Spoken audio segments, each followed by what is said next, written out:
Good morning दोस्तों। एक बार स्वागत है फिर से बीवी सर यूके चैनल में आप लोगों का। तो उम्मीद कर रहा हूं कि तैयारी बेहतर चल रही होगी और 18 दिसंबर के लिए आप बढ़िया तरीके से प्रिपरेशन कर रहे होंगे, क्योंकि अब पटवारी का भी फॉर्म निकल चुका है। जिन भी विद्यार्थियों का एज हो चुका है 1 जुलाई 2022 से पहले, वो फॉर्म को फिल कर दीजिए। किस तरीके से करना है, क्या करना है, वो आप लोगों को पता चल ही गया होगा। साइबर में जाइए, ऑनलाइन घर से भी आप फॉर्म भर सकते हैं। काफी सारे वीडियो यूट्यूब में पड़े हैं कि किस तरीके से फॉर्म भरना है, क्या भरना है। उस पर मैं डिटेल से एक वीडियो बनाऊंगा दोस्तों। अगर किसी का जैसे पहले का फॉर्म नहीं मिल रहा है, नया फॉर्म किस तरीके से भरे, तो जल्दी भर दीजिए, क्योंकि नया इंतजार मत करिए न्यू डेट का कि कब भरे करके लास्ट डेट का इंतजार ना करें। आइए स्टार्ट करते हैं 60 डे ट्रेड कोर्स, जहां पर आप लोगों का न सिर्फ पुलिस के लिए, उत्तराखंड यूकेपीएससी के तमाम एग्जामों के लिए भी यह काफी महत्वपूर्ण टॉपिक होगा। और टेलीग्राम ज्वाइन करिए, वहां पर लिंक आप लोगों का भेज दिया जाता है। नोट्स का लिंक हो या नोट्स भेज दिया जाता है। आइए, आज का टॉपिक है दोस्तों भारतीय इतिहास प्राचीन का। क्योंकि सवेरे आप लोगों को मिलता है पॉलिटिकल लेक्चर। पॉलिटिकल लेक्चर लगभग समाप्त होने को ही जा रहा है 3-4 वीडियो में।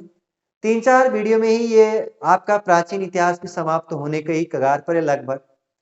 मध्यकालीन का एक वीडियो पहले मैं करा चुका हूं, 2 वीडियो में मध्यकालीन समाप्त कर दूंगा टॉप मोस्ट इंपोर्टेंट क्वेश्चनों की श्रृंखला में। मौर्य साम्राज्य। मौर्य साम्राज्य में आज हम जिस राजा को पढ़ने वाले हैं, पहले हम चंद्रगुप्त मौर्य को पढ़ चुके हैं। मौर्य साम्राज्य के संस्थापक को पहले ही पढ़ चुके हैं।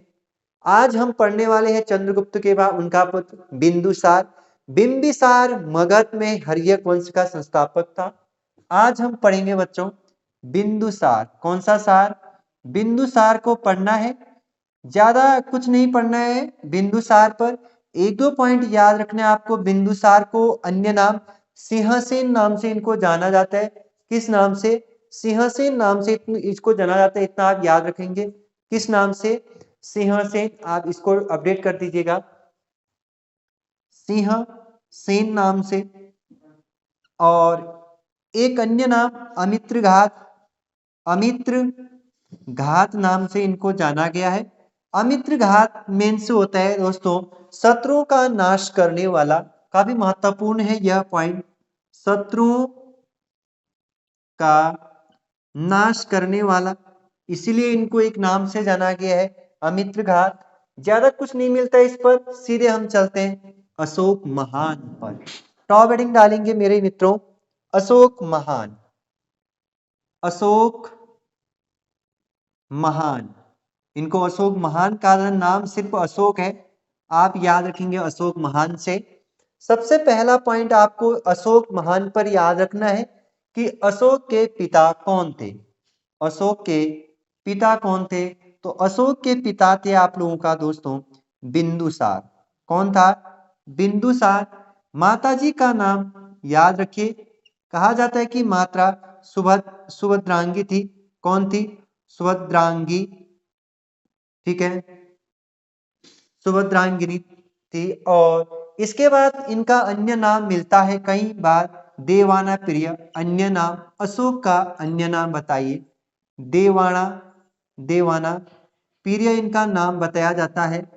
और कहीं पर इनका और भी नाम मिल सकता है, कई सारे नाम है, बट आपको एक ही नाम याद रखने हैं, अशोक का अन्य नाम देवाना प्रिय याद रखिएगा। अशोक से संबंधित कुछ अभिलेख है। पहला अभिलेख है जो इंपॉर्टेंट है, मास की। और इसके बाद गुर्जरा, क्या याद है? गुर्जरा, उडेगोला, उडेगोला। ठीक है दोस्तों, ये 3 आप याद रखेंगे, काम चल जाएगा दोस्तों। या फिर आप एक पॉइंट और भी याद रख सकते हैं कि इससे संबंधित और कौन सा अभिलेख है। एक निट्ठुर अभिलेख है जो आप लोगों का दोस्तों कर्नाटक से मिला है, निट्ठुर अभिलेख। ठीक दोस्तों, ये चारों आप याद रखेंगे, मास्की, गुर्जरा, उडेगोला और निट्ठुर। अब इसके बाद नेक्स्ट पॉइंट पर जाते हैं हम। अशोक से संबंधित क्या इंपॉर्टेंट हो जाता है कि इसका राज्याभिषेक कब हुआ। अशोक गद्दी में बैठा दोस्तों, आप लोगों का गद्दी में बैठा, गद्दी में 273 बीसी में बैठा। लेकिन इनका राज्य अभिषेक हुआ 269 बीसी में। तो अशोक का राज्य अभिषेक कब हुआ? 269 बीसी पूर्व इनका राज्य अभिषेक हुआ। गद्दी में कब बैठा? 273। ठीक है दोस्तों, इतना आप याद रखेंगे। इसके बाद जो अशोक से संबंधित इंपॉर्टेंट पॉइंट है कि अशोक के अभिलेख काफी महत्वपूर्ण है। अशोक के अभिलेख, अशोक के अभिलेखों को दोस्तों आप लोगों का 3 भागों में बांटा गया है। कितने भागों में? 3 भागों में बांटा गया है। पहला भाग शिलालेख, पहला भाग आप लोगों का शिलालेख। दूसरा भाग आपका दोस्तों स्तंभ लेख, स्तंभ लेख। थर्ड भाग आपका गुहा भित्ति लेख, गुहा भित्ति लेख आप याद रखेंगे। अशोक के अभिलेखों को 3 भागों में बांट करके पढ़ाया जाता है। शिलालेखों की संख्या जो टोटल संख्या है वो है 14। स्तंभ लेखों की संख्या है 7 और गुहा भित्ति लेखों की संख्या है 4। काफी महत्वपूर्ण ये डेट। सबसे इंपॉर्टेंट अभिलेखों, अशोक के अभिलेखों की कुल संख्या कितनी है? तो आप याद रखेंगे 14 है। और यहाँ इसी को कहीं कहीं शिलालेख भी बताया जाता है। और स्तंभ लेखों की संख्या 7 है जो 6 स्थानों से मिली है। जो गुहा भित्ति लेख है ये 4 है। ठीक है, और ये बराबर की पहाड़ियों में यहाँ पर इन्होंने 4 गुफा खोबे जो बनाए थे, उसमें चारों के नाम आपको याद रखने हैं। ठीक, सबसे पहला आपको जो यहाँ पर याद है, ठीक है, वो कर्ज था। पहला कर्ज गुफा। दूसरा आपका जो इंपॉर्टेंट है वो है सुदामा। ठीक है, तीसरा आपका चौपात, चौपात। और जो अंतिम होगा इसके बाद आप लोगों का दोस्तों वो है आप लोगों का विश्व झोपड़ी, विश्व झोपड़ी, विश्व झोपड़ी। इन नामों से इन्होंने यहाँ पर क्या किया था? आपका गुहा भित्ति लेख खोदवा था बराबर की पहाड़ियों में। ये सब कहाँ है? बराबर की पहाड़ियों में, बराबर की पहाड़ियों में। ये इन्होंने नाग साधु बाबाओं के लिए यह गुहा भित्ति लेख खोजे थे, बनाए थे, ऐसा कहा जाता है। इतना आप याद रखेंगे। अब सबसे इंपॉर्टेंट हो जाता है कि अशोक ने अपने शिलालेखों में क्या लिखे। अशोक ने अपने शिलालेखों में अपने राज्य के अच्छे अच्छे वचनों को लिखे हैं। यहां पर आपको एक पॉइंट याद रखना है, 13वां शिलालेख किसके लिए जाना जाता है? अशोक का जो 13वां शिलालेख है, 13वां शिलालेख, जिस शिलालेख में उन्होंने कलिंग युद्ध का वर्णन किया है या कलिंग विजय, तो याद रखेंगे कलिंग विजय का उल्लेख अशोक का कहां पर है? कलिंग विजय का उल्लेख आपका दोस्तों 13वें शिलालेख में है।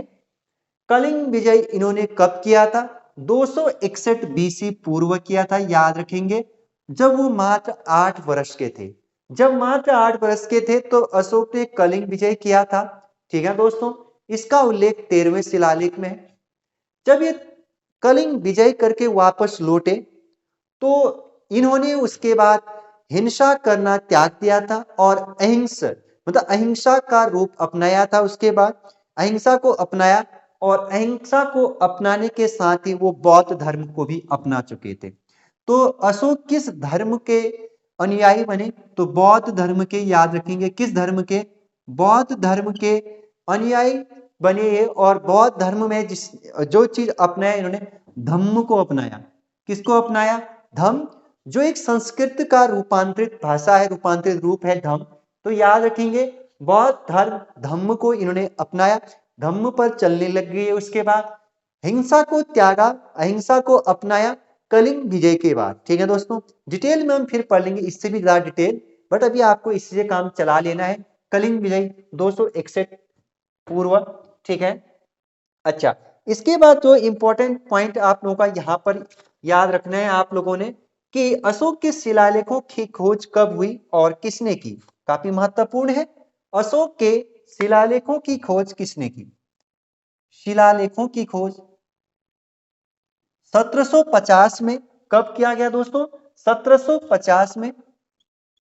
जिसके द्वारा किया गया उनका नाम बहुत इंपॉर्टेंट है, पादरेटी, पादरेटी पेनथेलर। पादरेटी। पेंथेलर ने अशोक के शिलालेखों की खोज की थी। और अगर सवाल पूछा जाएगा कि अशोक के जो अभिलेख थे उस अभिलेखों को सबसे पहले किसने पढ़ा था, ये भी काफी इंपॉर्टेंट प्रश्न हो जाता है। अभिलेखों को पढ़ने का श्रेय किसे जाता है और कब? 1837 में जेम्स, कौन दोस्तों? James Prinsep. जेम्स प्रिंसेप को अशोक के अभिलेखों को पढ़ने का श्रेय जाता है। अभिलेखों को पढ़ने का श्रेय जिसे जाता है उनका नाम है आप लोगों का दोस्तों जेम्स प्रिंसेप। अशोक के शिलालेखों पर कुल 4 लिपि का अंकन मिलता है। कितने लिपि का दोस्तों? 4। सबसे पहली लिपि आपको याद रखना है, यहां दिख रहा है दोस्तों, देखिएगा, खरोष्टी। सबसे पहली लिपि खरोष्टी याद रखना है। दूसरी आपको याद रखना है ब्राह्मी। ठीक है दोस्तों, पहले हो गया आपका खरोष्टी, दूसरा ब्राह्मी, तीसरा आपका ग्रीक, तीसरा आपका क्या हो गया? ग्रीक। चौथा आपका अरमाइक। चौथा आपका क्या हो जाएगा दोस्तों? अरमाइक। तो ये चारों लिपि आपको याद रखने अशोक के शिलालेखों पर मिलेंगे आपको। अशोक ने अपने शिलालेखों में कितने लिपियों का वो किया था, प्रादुर्भाव किया था? कब? कितने लिपियों? तो 4, खरोष्टी, ब्राह्मी, ग्रीक और अरमाइक। ठीक है दोस्तों, आगे बढ़ते हैं। और इसके बाद जो इंपॉर्टेंट हो जाता है आप लोगों का, रानी का अभिलेख किस शिलालेख को कहा गया है या किस अभिलेख को कहा गया है? तो ये भी इंपॉर्टेंट हो जाते हैं। रानी का अभिलेख कौशाम्बी अभिलेख को बोला गया है। तो यहां पर अपडेट करेंगे, इंपॉर्टेंट फैक्ट है अशोक से संबंधित। रानी का अभिलेख, रानी का अभिलेख, रानी का अभिलेख कौशाम्बी अभिलेख को, किसे? कौशाम्बी अभिलेख को बोला गया है। ये अपडेट करेंगे आप, महत्वपूर्ण पॉइंट है। नेक्स्ट पॉइंट जो आपको याद रखना है यहां पर, अशोक का 7वां अभिलेख सबसे लंबा अभिलेख है। 7वां अभिलेख, 7वां अभिलेख सबसे लंबा अभिलेख, सबसे लंबा अभिलेख। और सबसे छोटा अभिलेख कौन सा है? तो रुम्मनदेही का याद रखना है, स्तंभ लेख है सबसे छोटा स्तंभ लेख। सबसे छोटा स्तंभ लेख, तो याद रखिए आप रुम्मनदेही का, रुम्मनदेही का अभिलेख सबसे छोटा अभिलेख। ठीक है दोस्तों, आगे चलिए। और इंपॉर्टेंट हो जाता है इसके बाद यहां पर कि अशोक के जो समय काल में कुछ मंत्री परिषद होते थे, खास करके मुख्यमंत्री और पुरोहितों की नियुक्ति होता था, तो उनके लिए एक परीक्षा होती थी। उस परीक्षा को कहा गया उपधा परीक्षण। उपधा परीक्षण। तो मौर्य साम्राज्य में उपधा परीक्षण क्या होता था? मुख्यमंत्रियों, मुख्यमंत्रियों एंड पुरोहितों की नियुक्ति के लिए, पुरोहितों की नियुक्ति के लिए यह परीक्षा होती थी। कौन सी परीक्षा? तो उपधा परीक्षण। क्या याद रखेंगे दोस्तों? उपधा परीक्षण किसके लिए? उपधा परीक्षण आप लोगों का मुख्यमंत्री और पुरोहितों की नियुक्ति के लिए। मंत्रियों की संख्या कितनी होती थी? तो मंत्रियों की संख्या टोटल आपको याद रखना है, कहीं 12 तो कहीं 16 तो कहीं 20। मंत्रियों की संख्या 12, 16, 20 उसके अकॉर्डिंग होती थी। तो इसके बाद आगे बढ़ेंगे और जो इंपॉर्टेंट हो जाता है आप लोगों को, कुछ इंपॉर्टेंट यहाँ पर पद थे जो आपको याद रखने हैं। उन पदों को मौर्य साम्राज्य में क्या क्या नाम दिया जाता था या किस किस का अधिकारी कौन कौन होता था, यहाँ से भी सवाल बनते हैं। ठीक, जैसे खास करके जो चीज यहाँ से पूछी जाएगी आप लोगों को, एक तो ये पूछा जाएगा कि सैन्य विभाग का अधिकारी कौन होता था? सैन्य विभाग का अधिकारी कौन होता था? तो याद रखेंगे सेनापति होता था। कौन होता था? सेनापति होता था, इतना आप याद रखेंगे। इसके बाद युवराज कौन होता था? राजपुत्र को ही युवराज यहाँ पर बोला गया, ये उतना इंपॉर्टेंट नहीं है। पुरोहित कौन था? धर्म एवं दान विभाग का प्रधान, धर्म एवं दान विभाग का जो अधिकारी होता था उसको बोला गया है पुरोहित। उसको क्या बोला गया है? पुरोहित बोला गया है, इतना आप याद रखेंगे। और समाहर्ता क्या होता था? आय का संग्रह करता। समाहर्ता आय का जो वो संग्रह करता होता था। जो कौन होता था? संग्रह करता होता था। तो उसको बोला गया है दोस्तों आप लोगों का क्या? समाहर्ता। उसको बोला गया है समाहर्ता। ये इंपॉर्टेंट है, आप याद रखेंगे। इसके बाद जो याद रखना है, नगर का कोतवाल कौन होता था? नगर का कोतवाल आप लोगों का जो होता था उसको बोला गया पौर होता था। कौन होता था? पौर होता था। इतना आप याद रखेंगे। इसके बाद दुर्गपाल बहुत इंपॉर्टेंट है। दुर्ग रक्षक होता था। दुर्ग रक्षक, दुर्ग रक्षक, तो उसको बोला गया है दुर्गपाल बोला गया है। क्या बोला गया है? दुर्गपाल बोला गया है। और अनंत अंतपाल सीमा दुर्गों का रक्षक होता है, सीमावर्तियों का रक्षक होता था अनंतपाल। इतना आप याद रखेंगे। आगे बढ़ेंगे और जो इंपॉर्टेंट है उस पर हम चर्चा करेंगे फिर से। अशोक के समय मौर्य साम्राज्य कितने प्रांतों में विभाजित थी? तो अशोक के समय मौर्य साम्राज्य दोस्तों 5 प्रांतों में विभाजित थी। कितने प्रांतों में? 5 प्रांतों में थी। को इसके बाद सबसे छोटा मैंने आपको बता दिया। और प्रशासन की सबसे छोटी इकाई इंपॉर्टेंट हो जाता है, यहां पर लिखेंगे प्रशासन की सबसे छोटी इकाई, सबसे छोटी इकाई ग्राम होती थी। कौन होती थी? ग्राम। ग्राम के मुखिया को ग्रामिक बोला गया है। ग्राम के मुखिया को क्या बोला गया है दोस्तों? ग्रामिक, ग्रामीण बोला गया है, ग्रामिक बोला गया है। राजा की सहायता के लिए मंत्री परिषद होती थी। मैंने आपको बता दिया मंत्री परिषद की संख्या 12, 16, 20 होती थी। इतना आप याद रखेंगे। कुछ इंपॉर्टेंट उसके बाद जो यहाँ पर अशोक पर है, अशोक ने बौद्ध धर्म के प्रचार प्रसार के लिए अपने पुत्र और पुत्रियों को श्रीलंका भेजा था। तो धर्म प्रचार के लिए, बौद्ध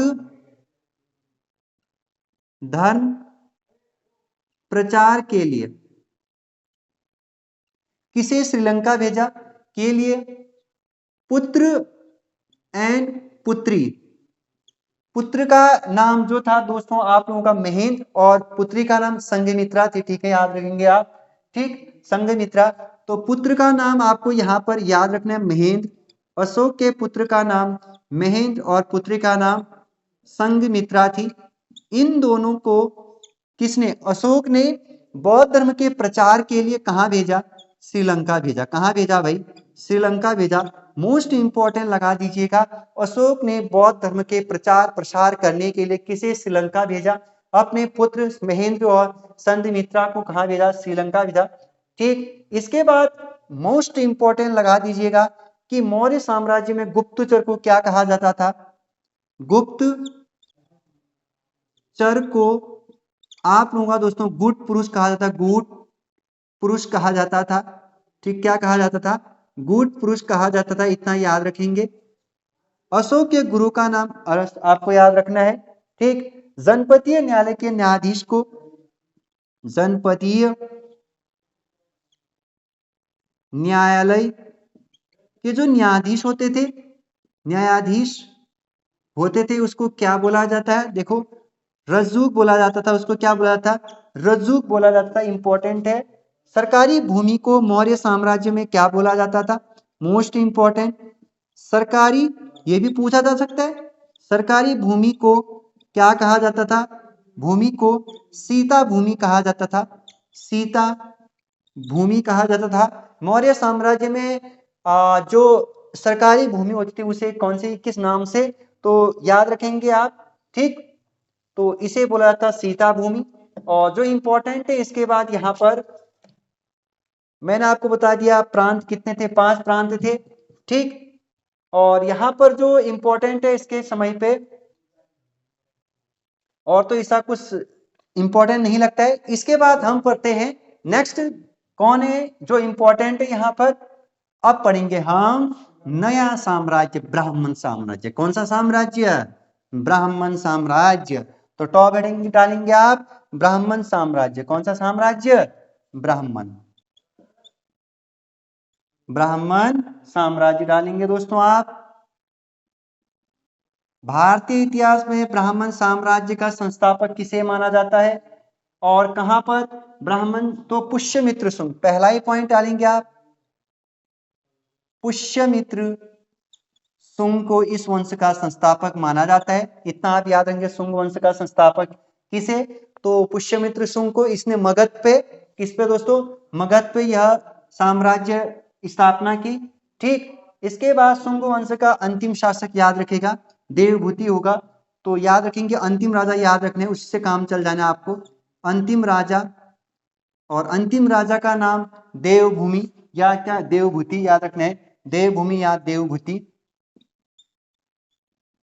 देवभूति याद रखिएगा। ठीक है, इसके बाद जो इंपॉर्टेंट यहाँ पर बन जाता है, इसके बाद आपको यहाँ पर दोस्तों जो इसी ब्राह्मण साम्राज्य में पढ़ना है वो आपको सातवाहन वंश पढ़ना है। तो फिर से हेडिंग डालेंगे आप उसके बाद, सातवाहन वंश। सातवाहन वंश, आपको यहाँ पर कुछ इंपॉर्टेंट राजाओं के नाम ही याद रखने हैं। सबसे पहले राजा का नाम आपको जो यहाँ पर रखना है, सिमुक नाम याद रखने। कौन से नाम? शिमुक। इसके बाद सात करणी याद रखने हैं। कौन सा करणी? सात करणी, सात करणी। नेक्स्ट राजा गौतमी पुत्र सात करणी, गौतमी पुत्र सात करणी का नाम याद रखिए दोस्तों। ठीक है, ये तीनों नाम याद रखिए, चल जाएगा इसी से। फिर उसके बाद पुलवामी होता है यज्ञश्री सातकर्णी। सातकर्णी ये इंपॉर्टेंट है, क्यों? क्योंकि इसने दो राष्ट्र यज्ञ करवाए थे। ठीक है, क्या करवाए थे इसने?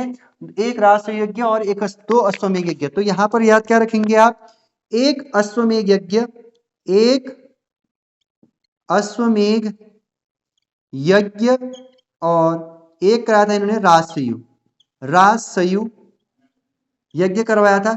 तो इंपॉर्टेंट हो जाता है कि सातवाहन वंश के किस राजा ने अश्वमेध यज्ञ और राजसयु यज्ञ करवाया था। तो किसने करवाया था आप याद रखेंगे, जिस राजा का नाम है तो उस राजा का नाम आपको मिल गया। और जो राजा नाम मिलता है, और सात करनी याद रखेंगे। ठीक है दोस्तों, दो अश्वमेध, यहाँ एक हो गया सॉरी, यहाँ पर दो अश्वमेध यज्ञ याद रखेंगे और एक राजसयु यज्ञ याद रखेंगे। ठीक, और इसके बाद जो इंपॉर्टेंट है, सातवाहन वंश के समय से ही सबसे पहले आपको याद रखना है, ब्राह्मणों को भूमि दान या भूमि अनुदान देने की प्रथा जहां से चलाई गई थी, ये सातवाहन वंशों ने ही चलाई थी। तो याद क्या रखना है आपने? ब्राह्मणों को भूमि दान या भूमि प्रदान देने की प्रथा किस वंश ने चलाई थी? तो आपको याद रखना है, सातवाहन वंशों ने ही आप लोग व दोस्तों भूमि अनुदान देने की प्रथा चलाई थी। सातवाहनों की भाषा प्राकृतिक थी और जो लिपि थी वो ब्राह्मी लिपि थी। इतना तो इम्पोर्टेंट नहीं है, ये भाषा आपको याद रखना है। और प्राकृतिक थी करके क्या थी करके बच्चों? प्राकृतिक। और लिपि इनकी थी ब्राह्मी, लिपि क्या थी बच्चों इनकी? ब्राह्मी थी। और इसके बाद जो इंपॉर्टेंट हो जाता है सातवाहन वंश में, सातवाहन वंश समाज कैसा था? तो याद रखने आपको, समाज आपका मात्र सत्तात्मक थी। क्या थी? मात्र सत्तात्मक। तो याद रखेंगे, मोस्ट इंपॉर्टेंट डाल देंगे कि सातवाहन वंश समाज कैसा था? मात्र सत्तात्मक थी। इसके बाद जो आप मेरे साथ पढ़ेंगे, भारत के यवन राज्य पढ़ेंगे, यूनानी, शक, पल्लव, कुषाण पढ़ेंगे। हिंदू यूनानी, शक पढ़ेंगे, पल्लव पढ़ेंगे और पढ़ेंगे आप कुषाण। आज हमने मौर्य साम्राज्य के साथ साथ ब्राह्मण साम्राज्य को भी पढ़ा। इसके बाद आप कुछ विदेशी आक्रमण मेरे साथ पढ़ेंगे जो काफी महत्वपूर्ण होने वाले हैं।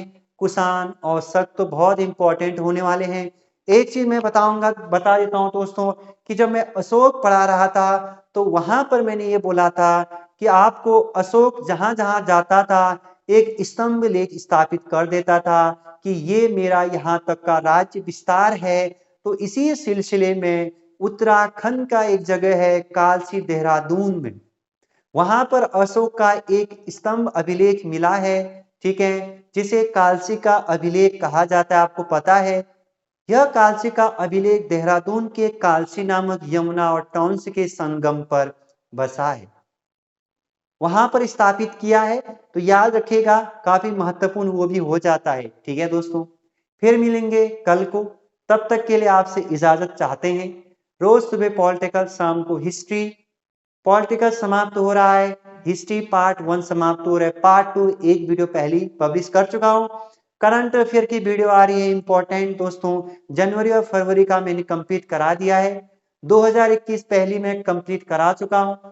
जल्द ही मार्च अप्रैल के साथ साथ संपूर्ण करंट अफेयर कवर करा दिया जाएगा, एमसीक्यू जल्द ही। ठीक है दोस्तों, बाय बाय।